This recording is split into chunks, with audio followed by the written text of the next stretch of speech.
humans cannot live with empty cups. What a different approach allows us to say, look, we're going to focus less on trying to empty that cup of the drugs. Let's try to just think about it like putting rocks in. Let's try to put some rocks of meaning in there. And what you find is that as you fill a cup up with rocks of meaning and purpose and a job and family connections, the room that is needed for that drug to take up gets smaller and smaller and smaller. And people are able to find that meaning and purpose and find that healing for things like trauma in ways that are not just that substance.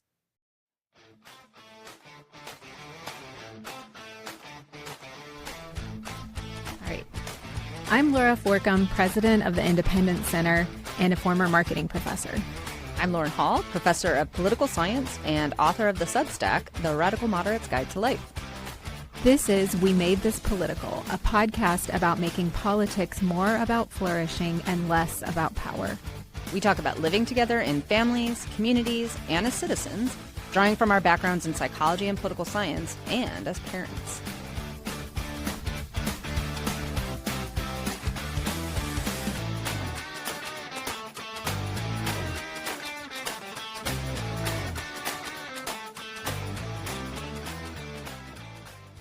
We are live. This is We Made This Political, and I am Lauren Hall, and we're joined, as always, by my co-host, Laura Forcum, and we are really excited to have Christina Dent with us today. Laura's going to give us Christina's bio, and then we're going to jump right in. This is going to be a really exciting conversation. And as usual, we have like 500 questions, and we will probably get to 3. But Laura, go ahead. So we're so excited to have Christina Dent with us today. She is the founder of End It for Good and now VP of Mission. And End It for Good does some really interesting work on criminal justice approaches to drug addiction. So we wanted to bring Christina in because her group is doing so much interesting work in the space of drug addiction treatment. And I've been so impressed with just your general approach to how you talk to people about this work. And yeah, so let's dive in. But first of all, can you describe for us like an overview of the switch in thinking from criminal justice sort of mindset to more of a health-centered or treatment-centered approach to drug addiction? Yeah, thank you guys for having me. It's so fun to be here with you. So my journey started when I became a foster mom, and that was about 10 years ago. And before that, I'm from Mississippi. I've lived here my whole life and grew up in a conservative Christian family community. Very warm and loving place to grow up, but really grew up with this moral thinking about substance use. These are bad people making bad decisions. If you're struggling with an addiction, it's a character flaw. And that really didn't get challenged for me until I became a foster parent and got to know the mom of one of our foster sons, which is 100% to her credit, not to mine, because she is the one that let me in to see who she really is and was vulnerable enough to show me how much she loved her son and how much she wanted to be there for him. And so I got to have these experiences like bringing him to his first visitation with her at the local child welfare center. And here she comes running across the parking lot, weeping because she's so excited to see her son. And then she went to treatment and she would call me from treatment and ask me to put her on speakerphone. And she would sing to him over the phone.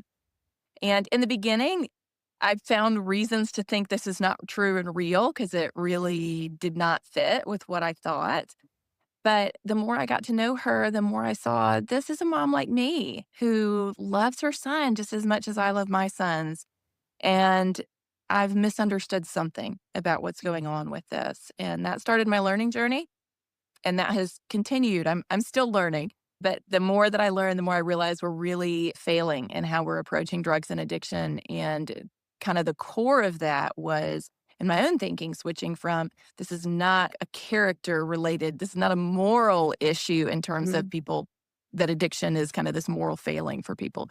But really, this is a really complex health crisis for people. And the sooner we can switch to addressing it that way, the sooner we'll get better outcomes and ultimately help more children and families, which was the whole reason we were in foster care, was to help vulnerable children and families. And I think this is one of the core ways we can do that because substance use is such a significant part of so many of the challenges that we're facing. When you tie all of the challenges in society back to some of these root issues, substance use is often part of that. When you think about homelessness, when you think about incarceration, all of these different things that end up really impacting the fabric of society, substance use is tied up in that. Mhm. Yeah. In both Laura and my work, I have a Substack, The Radical Moderate's Guide to Life. Laura has a Substack, How to Human. And in both of our work, I think one of the major themes is avoiding the really sort of simplistic, overly simplistic explanations for various kinds of policy things. I talk a lot about false binaries, and in some of my work, I've talked a little bit about drug addiction because it is one of those spaces where you have really polarized explanations for what's going on. And a lot of the actual medical research shows that neither of those explanations, so there's the moral failing explanation. And then there's the just your brain is set up to be addicted part that you often hear from more progressive folks. And the reality, of course, is that every single sort of human issue, it's a combination of human choice and agency, but also health, the environment, the structure of people's environments, their brain absolutely impacts specific people do have predispositions to addictive behavior. But when we simply sort of say oh, well, you have a specific brain structure, you are therefore, you can't control this versus this is wholly your fault because you're a morally bad person and you made bad choices. We actually really undermine I think the complexity of human life, but also the agency and the ability of people to work through problems together. So I would love to hear a little bit more about what you think or how you think about a health-centered approach, because it sounds to me like that is, from what I've read of your work, it's a really nice way of avoiding that false binary between oh, people who are addicted are just, they're stuck because their brain makes them do this. We can't do anything about it versus this moral failing kind of approach. So how do you think about it, and what kinds of things does your work and End It for Good focus on? Yeah, I love a middle road. And that's taken me a lot of time to get there because I am someone who grew up loving the anything that could be painted into a box of right, wrong, black, white, put it in a box, put the bow on top, find a simple answer to that. And I was good at being a rule keeper and a rule follower. And so that appealed to me because I thought this is helpful. It helps me feel good about myself. And I learned early on that this is what American culture responds to. This is what we celebrate. This is what gets rewarded. The more you can kind of fit into the box, check the boxes. People love that. Adults think it's great. They want their kids to hang out with you when you're in high school because you're the one who's kind of oh, we know what she's going to be up to. She's a performer. They wouldn't say that in those terms, but someone who is achieving, who's working on kind of figuring out what is it that's the right way, quote unquote, the right way to do things and following that path. And this issue has been really hard for me because of how complicated it is, how much gray area there is. And I totally agree with you. I think it is so unhelpful for us to move to get in either one of those boxes. And I think that's a big challenge of this pendulum swing. And part of what has helped me is realizing that we all have this tug. If you've grown up in American culture, maybe this is a human thing, certainly an American thing, that we want simple solutions. We want things tied up in a box. We want it to be understandable, and we want to be able to feel like we've really got our hands around it. And addiction is not that. It's really complex. Everyone's path into addiction is different, which should give us some indication of the path out. It's going to be different for everyone, depending on who they are. So it's not a simple problem. So there are not simple solutions to it. And I think that's part of what we've tried to bring to this space is to create the space for people to hold that tension. So I'll give you an example of how this evolved for us. So I met Joanne, the mom who really changed my heart in 2015. Went through kind of a year and a half of learning process, trying to figure out, what do I really think about this? What does research say? What do stories say? I think we can be informed by both, but it's really dangerous to take one personal experience and decide on a whole suite of policy solutions based on that. I tell people, don't ever do that. Joanne did not change my mind about policy solution, she helped me see that this was complicated and led me into learning more about it. But in 2017, I had become convinced that really this shift towards let's address substance use as a health issue and let's look at the whole way that these policies impact society. Not just do they signal to people that we do or don't want them using drugs. That's only one tiny sliver of what a policy does. It affects all sorts of areas of life. And that's true of drug policy. So as I began to learn about that and wanted to invite other people to really see this whole scope of impact and the collateral damage that is happening because we have chosen to use the criminal justice system as this tool to try to coerce and force people into making a particular decision, that there's been a lot of harm. So I started hosting book discussions in 2017. This was long before I ever thought about writing a book myself. But there's a book called Chasing the Scream by Johann Hari. It chronicles kind of the last 100 years of what we've done with drugs and addiction, what we've learned, what hasn't worked, why did we outlaw drugs in the first place, which is a really new approach to substance use that's only really been used for about 100 years in the history of the world. So that was really interesting. So I started hosting those book discussions, and really it was I didn't know enough to be able to kind of lead something on this or present something on it. And I just thought, I want to get people together and see if anyone else is interested in discussing this. Like, is anyone in Mississippi interested in rethinking how we've been approaching this? And there were 12 people at the first one. There were 25 people at the next one. There were 50 people at the one after that. And they were different people. It was a standalone event. It wasn't a series. And what was happening is by the time it got to 50 people, I did not know most of the people in the room. They had heard about it from someone else who had told them about it. And the way those worked, and this is honestly stumbling into something really powerful because I didn't know what I was doing, is I would give kind of a summary of the book. Like I just put together this little PowerPoint for people that hadn't gotten all the way through it before they came. And then we would go around the room and everybody would have 1 minute to share what they thought about the ideas in the book. And it took me about one time to realize I needed to use a timer because you've got some people with a lot to say who don't know how to stop. But that turned into this magical lightning in a bottle experience. And it really is because people are longing, whether they realize it or not, they are longing for places where it is safe to be curious, where it's safe to have differences of opinion, to say, I don't think this could work. So our only rules, we've hosted 35 of these now over the years, all over Mississippi. And we have people that come and they listen to, now I give kind of a presentation based on my TEDx talk that I ended up building for that. And so they don't have to read anything to come. We just invite them to come to a free event and learn and dialogue. And they come and they listen to me for about 30 minutes as I'm kind of presenting this from the ground up picture of how we could approach drugs and addiction differently and what causes addiction. And then we spend an hour and a half in audience discussion and feedback. The vast majority of the time of events that we host is with people having a chance to make their own voices heard right after they have heard some new ideas. So they're getting a chance to kind of process real time with people from their own community about new ideas. And it's incredibly powerful. So we tell people you can have any perspective you want. We will not correct you, even if it is factually false, whatever you say. And we're going to, the only rules are you have to be respectful and you got to stick in the time allotment. You just can't suck up everyone else's time. So we still use timers.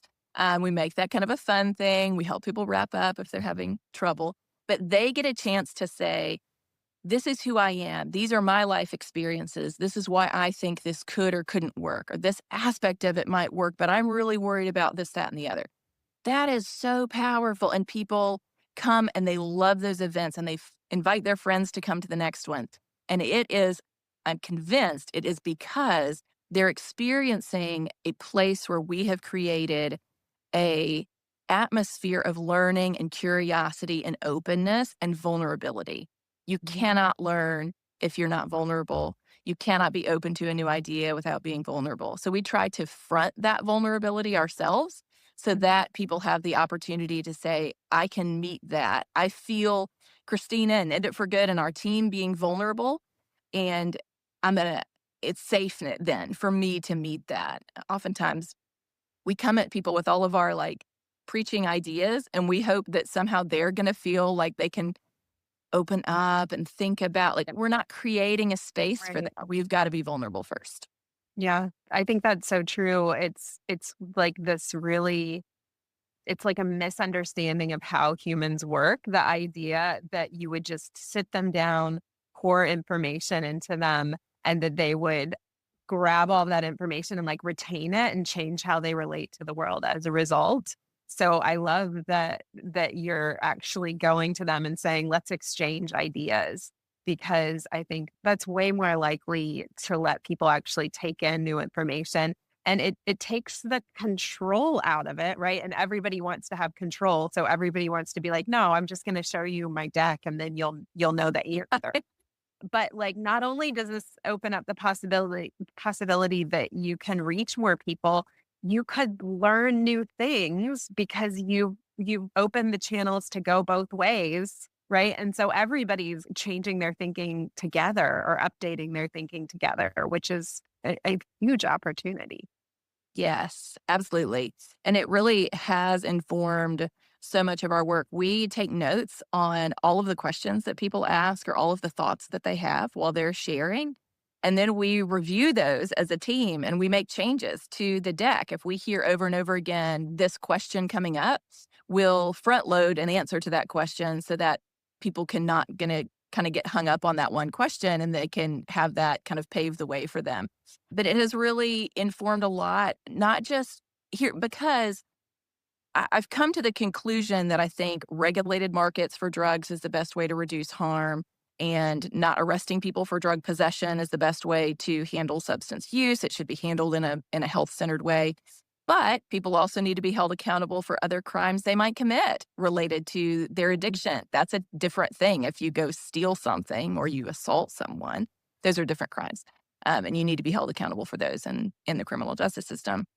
But for people to be able to come and realize that there is some space for an exchange of ideas and to be able to see that there are different kinds of solutions that might align better with their values. And I think that's a big piece of what's important to us is we're not asking you to give up all of your values. We're not asking you to go change political parties. We're not asking you to change the way that you vote on everything. We're saying on this one issue of drugs and addiction, there's actually a better solution that aligns better, kind of no matter where you fall on the political spectrum. If you're progressive, if you're conservative, if you're libertarian, we all get more of what we really want when we handle an issue with the response that matches the type of issue that it is. And that's what we're inviting people into is this discussion, a place to learn, a place to wrestle, and a place to come out with different conclusions.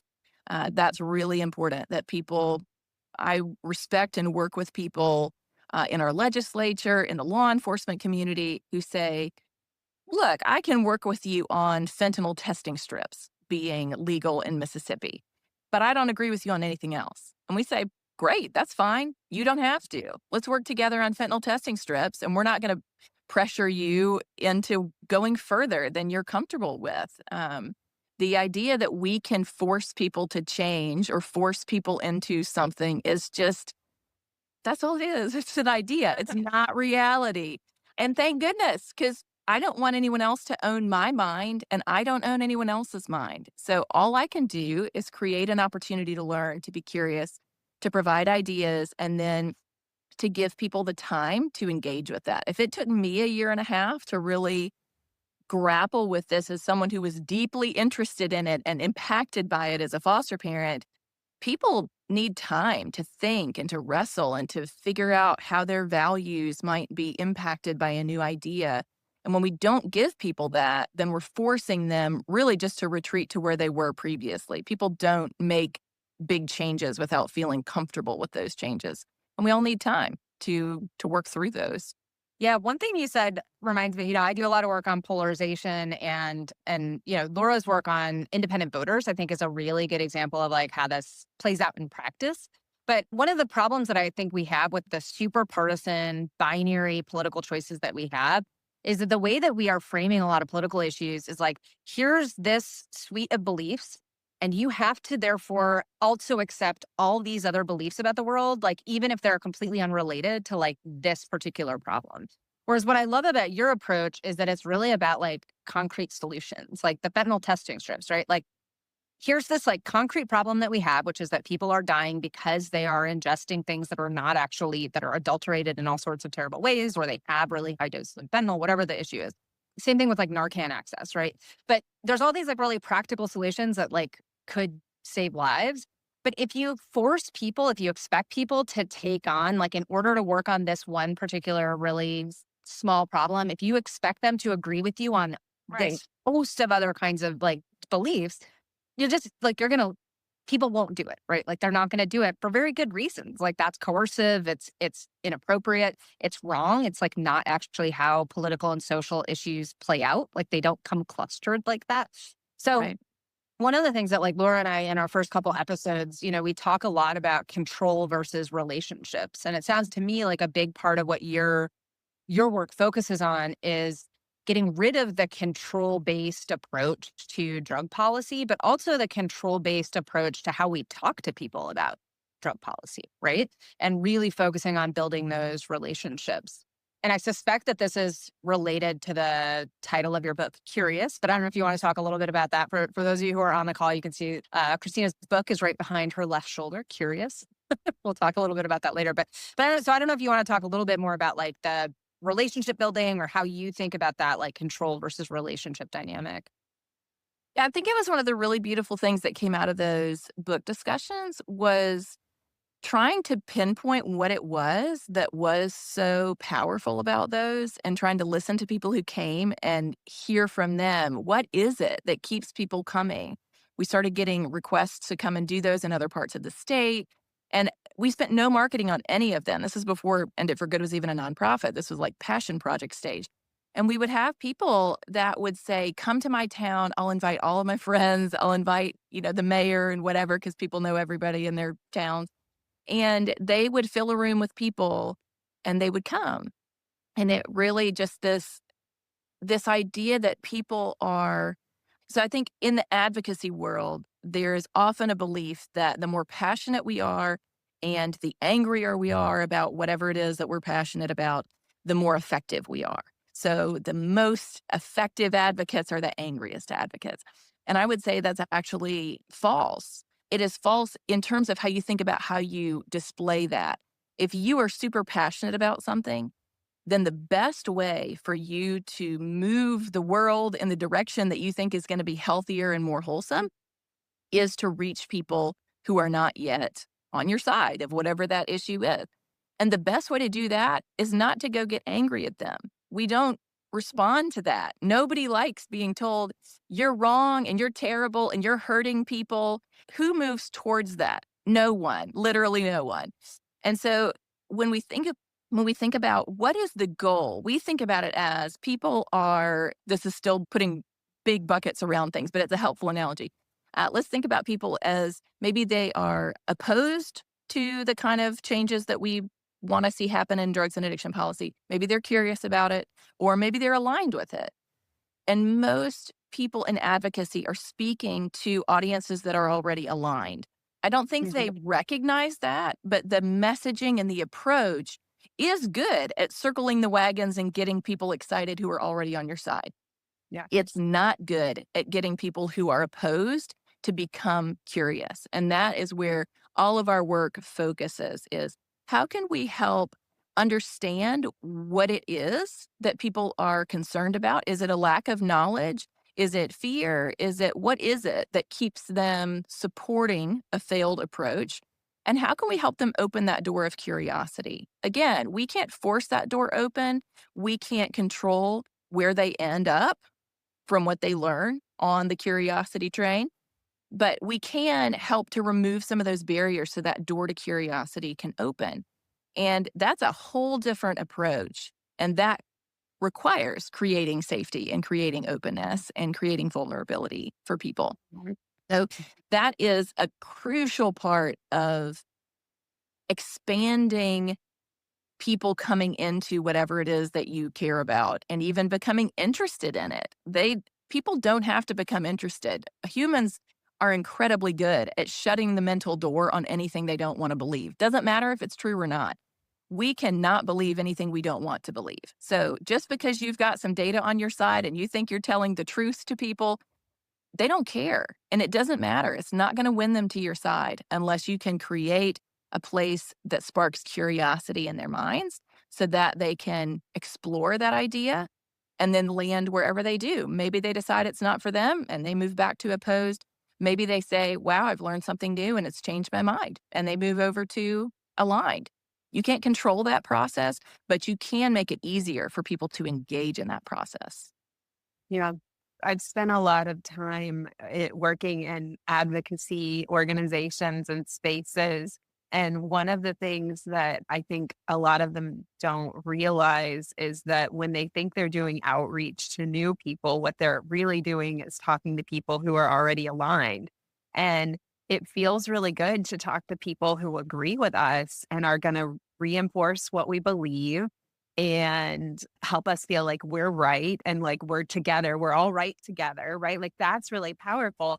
And I think when you push them to talk to new audiences, or you say like, this is great, but like you're saying, like sort of identify, how do we talk to the people who don't agree with us? People and organizations get really uncomfortable because what you're asking them to do is actually really scary. It's like, okay, now let's go talk to people who might tell us that we're wrong. And we might end up in a room full of people who arrive at the conclusion that we don't believe the correct thing. And so I think like that's really brave organizationally what End It for Good has been able to do, because it's saying like, just totally like I'm struck by the theme of giving up control in this context, right? Because you're saying like, oh, we're going to go into this setting where we're not in control of the outcomes. We know we're not in control of what people ultimately decide, but we're going to go share our message and hope we can connect and see where we are then. I think that's brave is really like the word for it, which I don't use a lot in talking about advocacy work. Yeah, it's vulnerable. I've ended up in tears multiple Yeah. times, especially in the early days because it feels like if you are passionate enough about something to talk about it, you're really passionate about it. Most people they don't offer ideas to the world that they just don't care about. They care about them. And so going into those settings and being able to receive their emotion and not respond with emotion is really hard. And it's definitely something I've grown a lot in. There are still times where I can feel like the balance of power in that conversation or that interview was not what I wanted. What I wanted was to come over the top with some data or something and sort of win that. Mhm. But that isn't what keeps people open. It really is when you experience the power of creating a vulnerable environment for people, it is there it's incredible. It really and that fuels me to continue to try to keep doing that for people. It's worth it to take some of those arrows without responding in kind Mhm. and allowing people to be able to stay in that space where, okay, she really is okay. They really are okay with us disagreeing. They really aren't going to come over the top and say, you're wrong and this is why. And that draws people in. It creates that safety. That has been so much of what's missing from this conversation around drugs and addiction. If you think about what is the messaging that we have been taught for all of our lives on drugs and addiction, it's to be afraid. And what do we know about fear in human brains? It shuts them down from learning, from curiosity. We're afraid. We go into self-preservation mode. And that's a really powerful tool if you want people not to think. But what we try to do is say, look, you've been afraid or you've been taught to be afraid about drugs and addiction your whole life. Can we put that fear on the shelf for a couple hours and get curious about what's actually happening and why? Because we all want better outcomes. And it is so helpful organizationally to be able to stay committed to that openness. It's hard to do. We feel the same pull towards preaching to the choir that everyone else feels, but we talk about it as we don't want to preach to the choir, we want to grow the choir. To Mhm. your point, it's a different thing when you're trying to preach to the choir and when you're trying to grow the choir. Preaching to the choir feels like momentum. Growing the choir can feel like a vulnerability hangover. Mm. But it's worth it because for ideas to move and grow and gain new people that support them, they have to be able to learn and they have to be able to get curious and be vulnerable enough to do that. And we can provide that space for people. And as leaders and as idea movers, that is on us. It is not on our audience to say, here I am, teach me. It's on Mhm. us to create something that is interesting enough that people will bring down their guard and come to the table and be open to learning.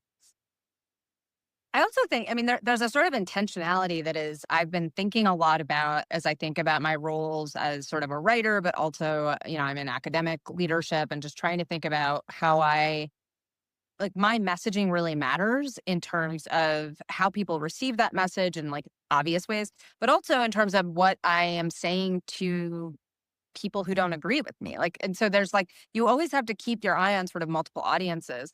The other flip side of this is that I think, and this goes to sort of our listeners or like people out there who really do care about finding real solutions to policy problems.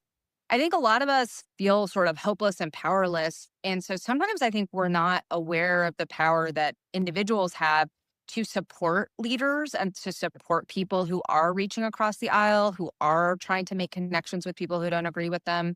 I mean, I was at an event recently with and the president of the Hewlett Foundation and the president of Stand Together got together to talk on stage about. So these are very different organizations, right? One is very progressive left leaning, the other is much more sort of conservative libertarian leaning. And they got together a couple of years ago, probably like a decade ago now, to find real solutions on criminal justice. And both of them were, I mean, it was actually like a little bit heartbreaking, like how much both of them had to sacrifice in order to talk to people on the other quote unquote side. And so there's so many reasons that leaders get punished for those kinds of conversations. And so one of the things that I hope like we sort of just think about as citizens, right? Not just as leaders, but like as people who are thinking about what people in leadership positions have to do, what Congress people have to do, what people in your position, right, as a leader of a nonprofit have to do.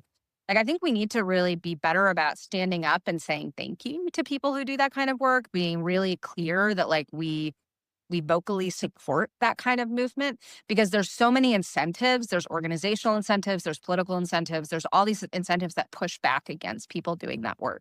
And so a lot of people do, they just get tired, right? They get tired of being yelled at by their side. They get tired of being yelled at by the other side. And when you're just yelled at all the time, like you do eventually shut down. So I think it's really important for us to like give people as much when we notice it happening, really call it out in a positive way and recognize that like this is risky, it's vulnerable, and yet it's exactly what we have to do because issues like addiction are so complex. You're not going to do it like a single approach and a single party is not going to solve it. You really absolutely have to have really complex, bipartisan, multi-level conversations. And they're really hard. Yeah. And it is, I think it, in the current polarization, there's this pull to whatever people are supporting who I don't think agree with me on my policy platforms or my party, I'm just going to disagree with them.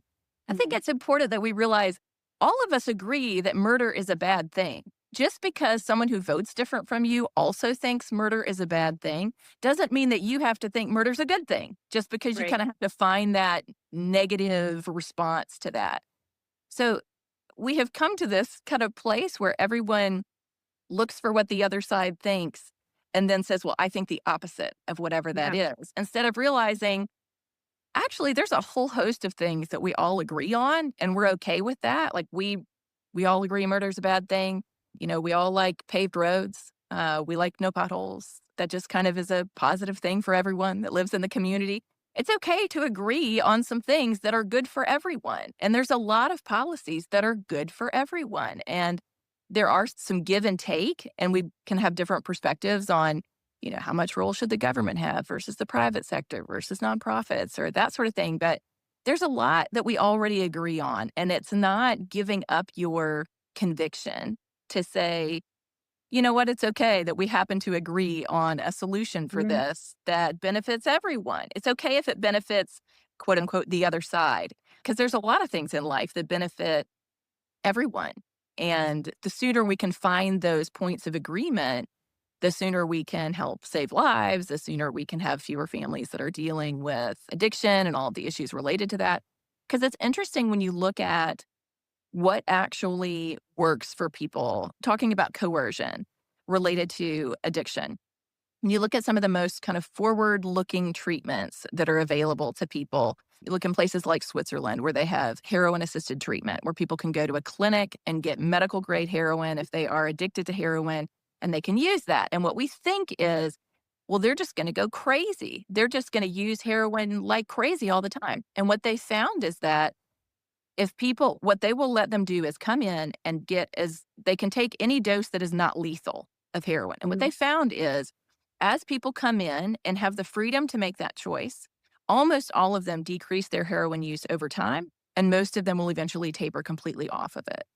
It's not because they're forced to, it's because they're given a place where their voice is recognized and their agency is recognized, and they're helped to say, if you're not spending all of your time trying to get heroin, what would you like to spend your time doing? How can we fill your life up with meaningful things? Because the fight against drugs is a fight to empty a cup for someone. Nobody can live with an emptied cup. If drugs have been filling up that cup of meaning and of maybe it's just self medication and numbing, if we focus on the drugs and say, let's just empty that cup, we're leaving someone with nothing. Humans cannot live with empty cups. What a different approach allows us to say, look, we're going to focus less on trying to empty that cup of the drugs. Let's try to just think about it like putting rocks in. Let's try to put some rocks of meaning in there. And what you find is that as you fill a cup up with rocks of meaning and purpose and a job and family connections, the room that is needed for that drug to take up gets smaller and smaller and smaller. And people are able to find that meaning and purpose and find that healing for things like trauma in ways that are not just that substance. I think that's so fascinating. It's true on the family side also, that what is most likely to encourage a family member to get help for their substance use, the approaches that are most likely to help, is not for families to cut off their loved one or give them an ultimatum. It's actually, there's several different approaches. One's called invitation to change, one is called community reinforcement and family training. And they teach families how to engage with their loved one in a non coercive way, but in a way that keeps relationship open and helps families to just have what they call the right idea at the right time, where you're just saying, hey, look, if you're open to help, here's something I heard about. You may or may not want to look into that. And they've studied these approaches and they found that they are more effective at people making their own choice to get into treatment and to get help, and more effective at that treatment and help being sustainable long term. It is so fascinating how when we help people experience agency and choice and we respect them as people who have free minds that can make that choice, we get better outcomes than if we try to force people into some sort of behavior modification. Does that work for some people? Yes, it does. We're not talking about does something work for some people. My guess is if we arrested and incarcerated everyone who smokes cigarettes, we would get some people who stop smoking because of that. And yet, we know that that kind of force doesn't work for the majority of people. The majority of people who go to jail for drugs continue using drugs in jail, much less when they get out. So this persuasion and influence are far more powerful in the lives of people trying to change their behaviors of substance use, and they're more powerful in the minds of people who we are hoping to influence in in a particular direction, whether it's hearts, minds, or behavior that you're working to change. Influence is far more powerful and sticky than coercion Mhm. is. Yeah. I love the Switzerland example, and I've taught the Vancouver. Vancouver has a similar harm reduction program where they provide maintenance doses of heroin to users, and I remember teaching that in one of my classes, and students, the initial reaction, of course, the really simple way to describe that if you're trying to squash it is the government is paying is paying for people to do drugs. Like that's like the really that's the reaction of people who don't want this to happen. But what I tried to do, instead of just providing like the opposite perspective, which is like, well, like we need to help users, like what I found really helpful was getting students into the mindset of someone who is battling addiction, right? If you have to spend most of your waking hours fighting a deep physical, psychological need for this drug that for whatever reason, right? Ignore why you're there. The reality is that you are there in this moment and you have to spend whatever amount of cognitive energy, right? Just fighting that urge. What else are you not doing, right? You are going to have a really hard time focusing long enough to look for a job. You're going to have a really hard time focusing long enough to have a nice conversation with your kids, right? You're going to be stressed out. You're going to be highly irritable, right? It's going to increase the chances that your relationships crumble, right? And so trying to get students to see how, and I think it's hard for 18-year-olds. Like as a 45-year-old mom of three, like I've experienced stress levels. And so I feel like I can sort of like, for whatever reason, empathize more. But putting students into that, like walking them through the day-to-day, like the minute-by-minute experience of someone who's battling serious drug addiction, that helped them. The sort of like big picture moral argument about like, well, we want to help people like build towards something, like whatever the sort of like progressive alternative to the like conservative argument that the government's buying drugs for people, neither of those were like terribly persuasive to people on the other side. What was persuasive was just having them imagine what it would be like to be someone who's addicted to heroin. And then saying, like, what if you could go to a clinic and get a maintenance dose that just took enough of the edge off that you could then focus on something else? And all of a sudden, like, they were like, okay, I get it. And they've all experienced stress, like even low, like the kind of stuff that my students struggle with. I mean, some of them have really big things that they're struggling with, but a lot of them, like when you get that relief from a paper deadline, like they're all of a sudden you can focus on other things for like that brief second. So to me, that was really helpful, like in my own sort of journey of understanding addiction and like why harm reduction strategies can be so powerful is just walking with people through the journey of someone. And that's why, of course, like the narratives of people who are struggling with addiction are so powerful. That's why your experience with Joanne was so personally powerful because you could talk to her. But it's really hard to get people to listen to those stories if you shut them down from the beginning by telling them that their position's wrong or there's something they don't understand. Yeah, absolutely. I love that. That's brilliant. And I think that's similar thing to what we have seen. And even for people, the fear is when you hear a new idea, like we tend to just take it to its most extreme conclusion. And for people who say, well, I don't want the government buying drugs, we say, well, we let nonprofits do it. Like, let them raise their own money. Let them, if you don't want your tax dollars going to it, but your tax dollars are going to this issue. They're going to ER visits from people. They're going to all sorts of kind of harm mitigation in the community from active addiction that's chaotic.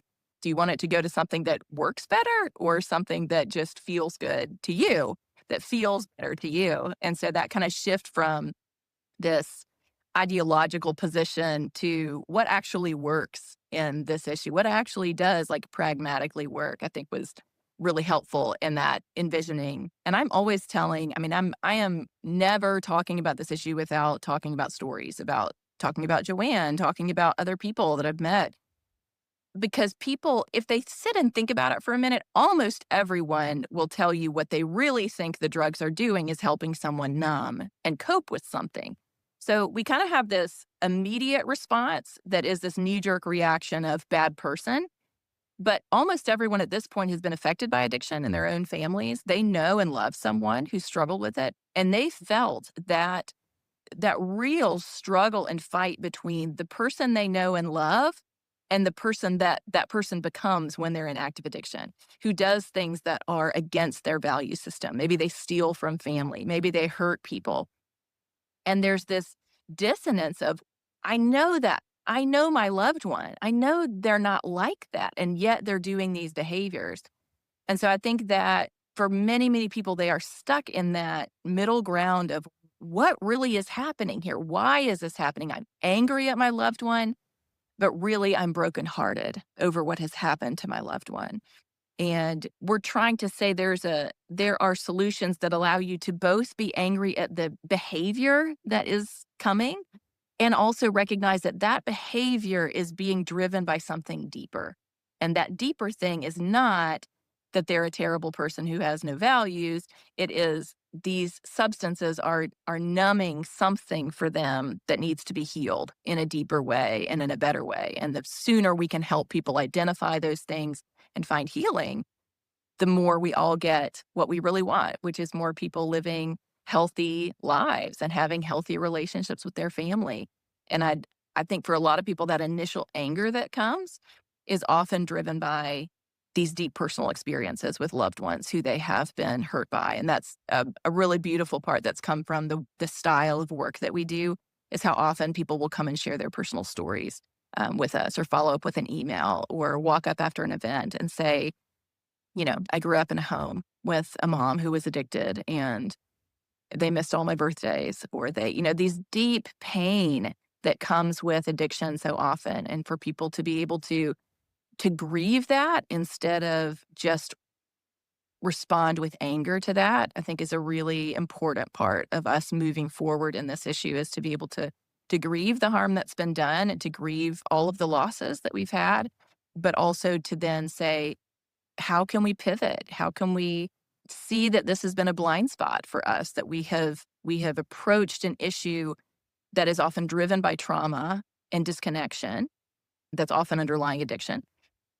We've responded to it with trauma and disconnection. We incarcerate people, we disconnect them from their families and communities. So we're traumatizing people who have oftentimes been traumatized already, and we are expecting that somehow that's going to lead to healing. And it doesn't, because trauma doesn't heal. It tends to perpetuate the reasons why people are using, and they have more and more experiences that they want to numb. And it tends to make that addiction deeper and disconnect them even further from a life that they want to be present for.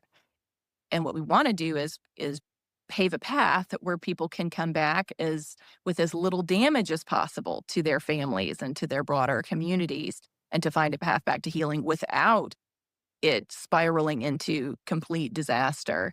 That's very possible. And I think that dichotomy, that false dichotomy we've bought into, that, it has to be one extreme or another. Either we've got to be enabling them or we've got to completely cut them off. It's hard to walk that middle line on anything. It's why we love pendulum swings.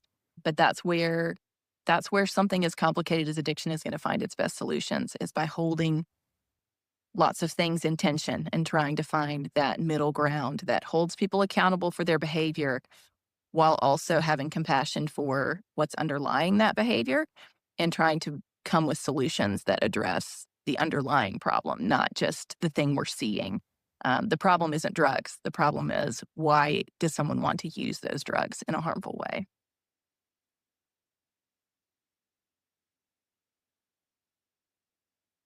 Laura, I think I can't hear you. Can you hear her, Christina? No, I think you're Okay. mute. How about now? There you are. Okay. Thank you. I'm struggling with a cold, so I'm trying to keep myself on mute in between comments. But I was thinking about what you were saying earlier about sort of being emotionally receptive to what the people you are talking to are responding with, right? And you just kind of described, that initially people can be angry at you or angry at the person and their family going through drug addiction, right? And it was reminding me of that saying about, like, I sat with my anger long enough and it told me that its real name was grief, or its real name was rage, right? And so I think it's not very often in the advocacy space that people are making room for the emotional responses of people who might disagree with them, right? And, like, there's so much more opportunity to reach people if you can just sort of be able to sit with whatever their emotional response is to your argument.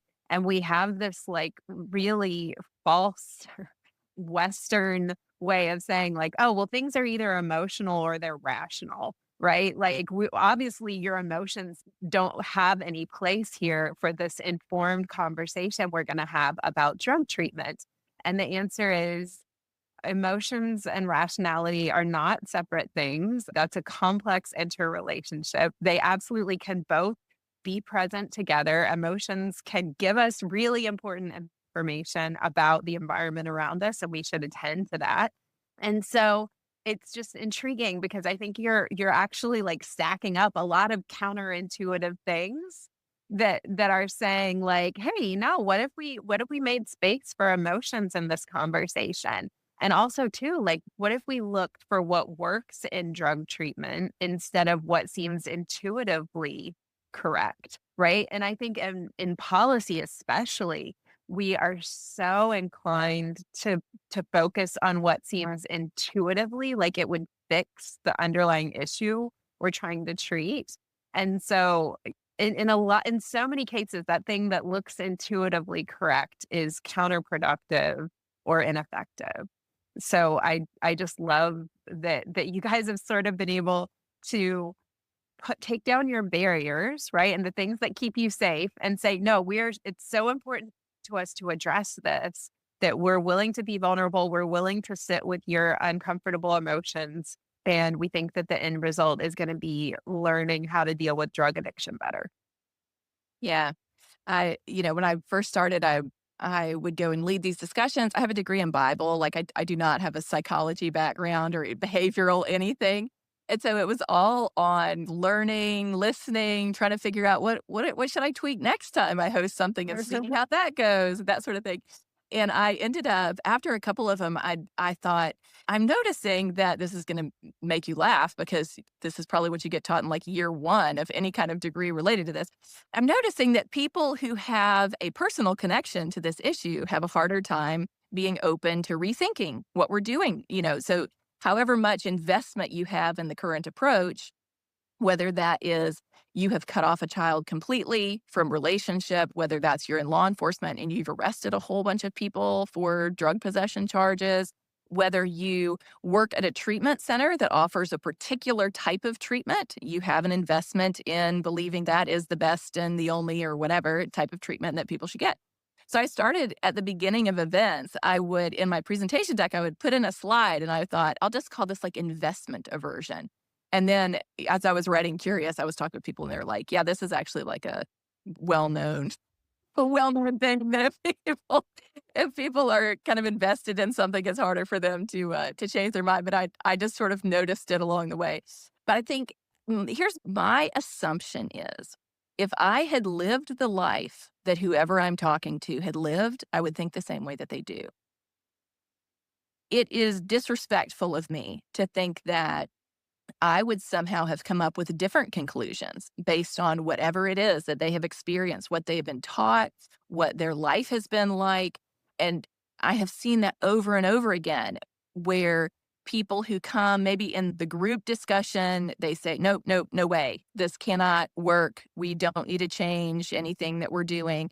And they come up to me afterwards and say, I grew up with a parent who was addicted and was just so destructive in our lives. I can't see any other way other than just this kind of anger at what I experienced. And so I have a lot of compassion can sound like negative or like condescending, but I don't mean that. I mean more just like an empathy Empathy. for me as a foster parent, and I talk about this in my book too, of there is an incentive to believe that the birth parent of your foster child is a terrible person. It's easier to foster if you believe that because you can draw a clear line between this child is better off with me and they should not be with their birth parent. It's a whole lot more complicated emotionally if you let that in and say, wow, this is really, what do I do with this fact that Joanne is a mom like me who loves her son? Mhm. How do I process that? So I found for myself this immediate looking for reasons why she's not a good parent rather than looking for reasons why she's like me. The easier thing is for her to be a terrible person. And as she showed me more and more that that was not the case, I had to reckon with this dissonance of, yikes, this is really uncomfortable. It Mhm. it makes it more complicated for me that I'm seeing in her a mom just like me. And if I feel that, and then that feeling of trying to put this learning into this whole structure of how I've seen the world my whole life and realizing, oh gosh, this feels really destabilizing to consider a new way of thinking about this issue. I remember having specific thoughts in my mind. Does this mean I can't be a Christian anymore? Does this mean I'm not conservative anymore? Does it what is it? How does these new ideas fit? And that is a really vulnerable and uncomfortable place to be. It does not feel like a great adventure. It feels like getting the rug pulled out from under you. So if we can have empathy for that, that if you are hoping to influence someone to change their mind about something, which only they can do, but we can't influence people, you're inviting them into a really uncomfortable, scary process that is not going to be fun. It's not going to be a great adventure. You think you're liberating them to some new idea. It doesn't feel like liberation. It feels like a loss of control and like the rug getting pulled out from under you. And as we want to move ideas and invite people into conversations to find common ground, we've got to create the kind of safety that can give people a place to land in that in between space where they're figuring out, can I shift on this? Can I change my mind on this? How does that work? And how does it fit with my other values and beliefs? That's our role, is to create that kind of safety for people and to recognize that they think the way they do for a reason. And if we can listen long enough to them, we will be much better messengers because we'll understand what the real underlying drivers of the way that they think are. If I get stuck on tax and how the drug war costs us financially, and the person I'm talking to is in favor of the drug war because of a personal experience, they don't care about taxes. They care about what they perceive to be the biggest risk or the biggest collateral damage of it. The only way I'm going to know that is if I can shut my own mouth and listen and try to understand, where are they coming from and what do they care about and what informs this issue for them. That's where I can then find a connection point and we can have a dialogue about what's actually going on in their life and what they care about, rather than what I think they care about or what I care about, which is even worse. They might not care about it for the same reasons that I do. Got to meet them where they are, not where I wish they would be.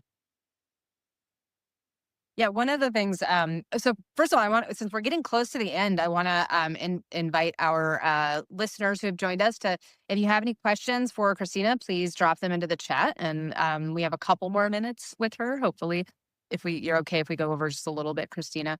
But one of the things I think about a lot is, I think there's a sort of tendency for us to think, and I know I will admit that I was like in my 20s, I was sort of in this place where, if someone disagreed with me, I was like, well, they're either ignorant or they're bad. You're either dumb or you're evil if you don't agree with me. And then I lived and I gained a lot of wisdom and I did a lot of stupid things. And, I think you learn a lot when you fall down. And now, of course, the reality is, I think exactly as you said, right? You need to understand why people disagree with you. And very often they have really, really good reasons for having different perspectives. And that's okay. But it does. It makes it more uncomfortable. It makes life more complex. And it robs us of those really easy answers. But we start to love them. Right. But we want them so badly. We want them an easy answer. We are just desperate for it. I love them too. I love them too. They're so but they don't do what we need them to do. Yeah. This is true. This is true.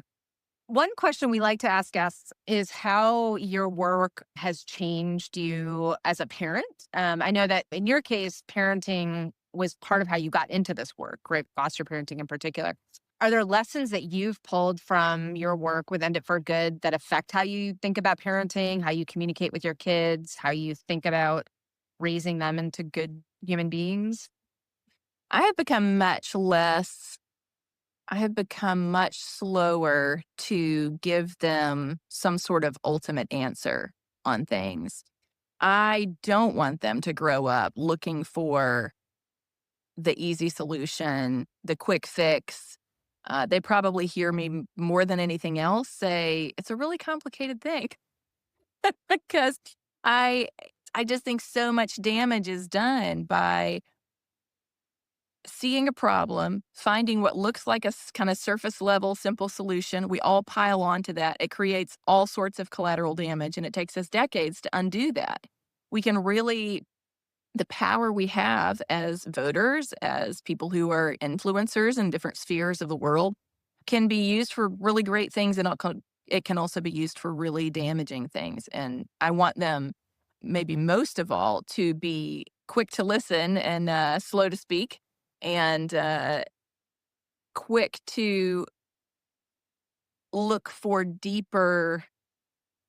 deeper thing that's happening there, not just the quick thing.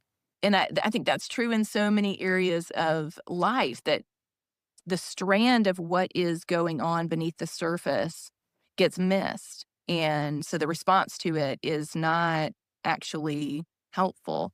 Um, so I wonder if, when my kids are grown, so I have three sons who are 16, almost 15, and 11.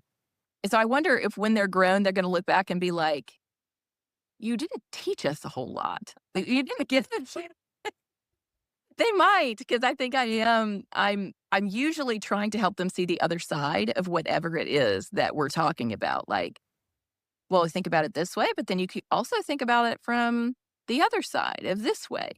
And so I hope that they take that. I hope it's a helpful thing. I hope they grow up with a little bit less of that black and white thinking that I had, because I think it will make them more curious people and more open to a posture of, I don't know everything, and I have something to learn from everyone. And it doesn't matter if they disagree with me on a bunch of things. I can learn why, because they probably have some perspectives that I don't have. And I'm a finite human being. I only see the world through my particular eyes. And if I want to get a better, fuller view of the world as it really is, I need to be willing to listen to other people's perspective who have seen it from a different way and experienced different systems and different relationships and different kinds of harm and different kinds of joy. And I think that's the biggest thing that I have taken away as a parent is, number one, my kids are probably, I have much less faith in my own ability to force them to use or not use drugs, that I will be much better served by trying to help them create an internal commitment to healthy choices than I will be by trying to scare them away from it or trying to just tell them not to do it. They're going to make those choices, and my best effort should be into helping them understand for themselves why the choice they might want to make is a healthy one, rather than something that might have some strong repercussions down the road. I love that answer. And so I know we're coming to the end of the time we scheduled with you, Christina, and I'm so appreciative that you gave us this time for the podcast, because it's just really wonderful to hear how you're looking at this work. But it sounds like you have a lot to be hopeful for, and that's one of the questions we wrap up with every week on the podcast. So I'm wondering, like, particularly right now, what is it that is making you hopeful or joyful this week? I think the thing I am most excited about this week is I got a email from a dad who he lives in a community where they have opioid settlement funding, where a lot of the states have it. Some of that funding goes to state level, some of it goes to local level. And he said, I'm going to go meet with my county supervisors. What are some ideas that we could use this for? And so I gave him what is my favorite idea at this point, which is a new treatment solution called neuroelectric therapy. And they've been operating in Kentucky. They have FDA approval.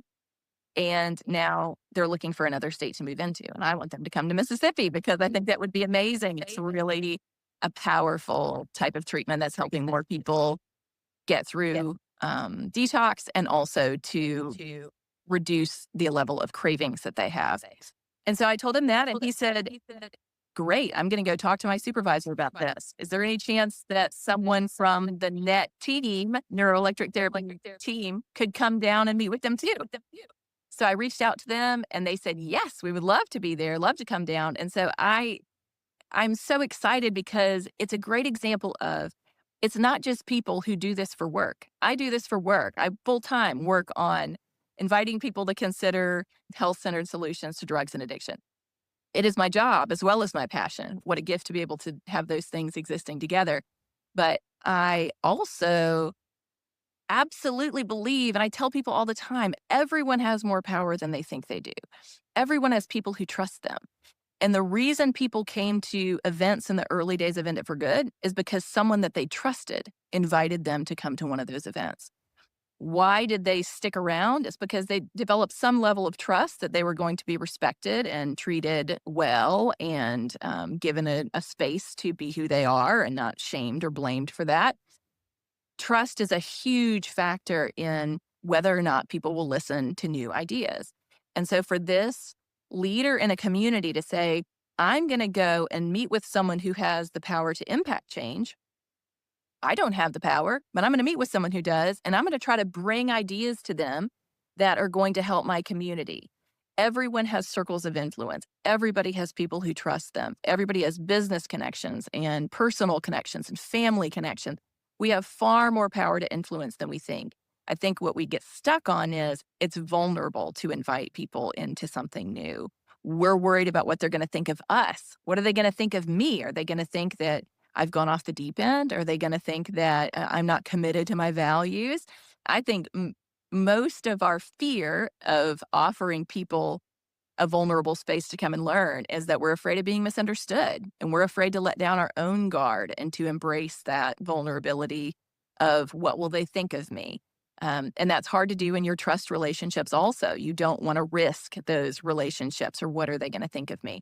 But that is where the power of change comes from, because if some random person I don't know about tells me a new idea, it's really easy for me to be like, well, they're probably just crazy. So that's why they think that. If someone that I trust tells me about a new idea, I have to grapple with the fact that this is someone that I trust and I think they're smart and I think they know what they're talking about in most things. And the more people that I trust that I hear talking about an idea, I have to grapple with what is it that they're seeing in that? And is there something there for me? We all have power to influence. We all have the ability to help people on a journey of curiosity and learning on whatever issue that it is.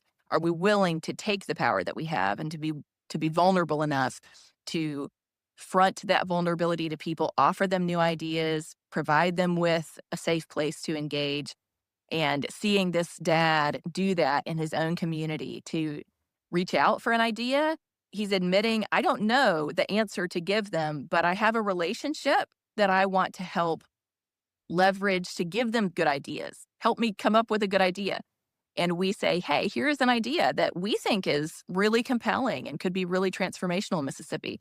And then just connecting them with people who can help bring that idea and bring that expertise to that meeting. And he is using the resources that he has, the trusted relationships that he has, and bringing a new idea into his community that way. That's the power that all of us have if we're willing to lean into that and reach out for help if we need it, and then bring those new ideas to people with vulnerability and compassion and curiosity ourselves so that they can join us on that journey of seeing those new ideas and considering whether that's something they want in their own community.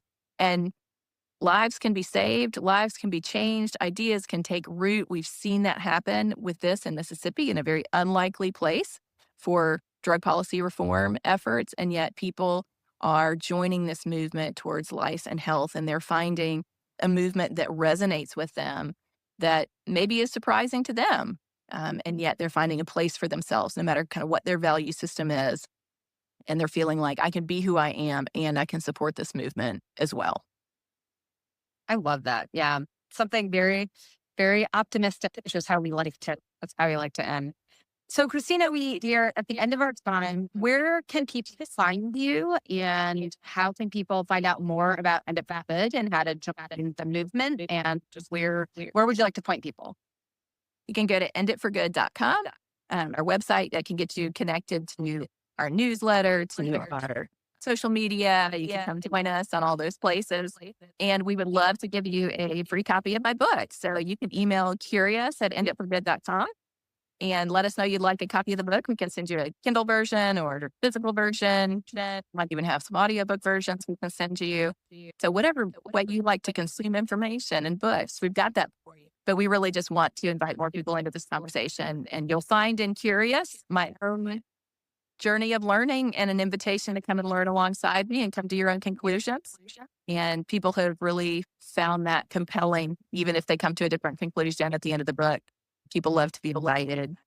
into a place to learn. And that's really fun. So enditforgood.com, that can get you connected to all the other places where we are.